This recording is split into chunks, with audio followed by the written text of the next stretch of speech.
Massadning omadsiz operatsiyalari.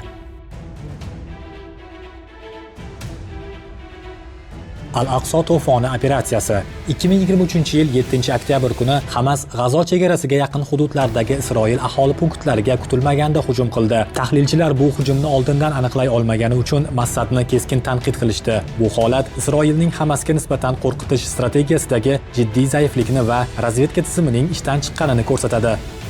Yom Kippur urushi. 1973-yil 6-oktyabrda ham Isroil shunga o'xshash kutilmagan hujumga uchragan edi. O'sha kuni Misr va Suriya birdan Isroilga qarshi urush boshlab, Sinay yarim oroli va Jo'lon tepaliklarini qaytarib olishni ko'zlashgan. Hujum yahudiylar uchun eng muqaddas kun Yom Kippur, ya'ni Tavba kunida boshlangan bo'lib, bu Isroil qurolli kuchlarini ilk bosqichlarda og'ir ahvolga solib qo'ygandi. Misr armiyasi Suvaysh kanalidan o'tib katta yo'qotishsiz urush qildi. Suriyaliklar esa Jo'lon tepaliklaridagi pozitsiyalarga yorib kirishga muvaffaq bo'lishdi.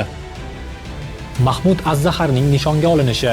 2003-yilda Isroil Hamas yetakchilaridan biri Mahmud Az-Zaharning G'azodagi uyiga aviahujum uyushtirdi. Ushbu operatsiya muvaffaqiyatsizlik bilan yakunlanib, Mahmud Az-Zahar hujumdan omon qoldi. Xolid Mash'alga berilgan zahar operatsiyasi. 1997-yilda Isroil o'sha paytdagi Hamas siyosiy rahbari Xolid Mash'alni Iordaniyada zaharlashga urindi. Ushbu operatsiya yirik diplomatik inqirozga sabab bo'ldi. Suiqasd muvaffaqiyatsiz tugadi. Isroil agentlar qo'lga olindi. Isroil esa ularning hayotini saqlab qolish evaziga Mash'alga qarshi ishlatilgan zaharga anti-zahar yetkazib berishga majbur bo'ldi. O'sha paytda Mossad rahbari bo'lgan Dani Yatom shaxsan Iordaniyaga borib, davolash jarayonida ishtirok etdi.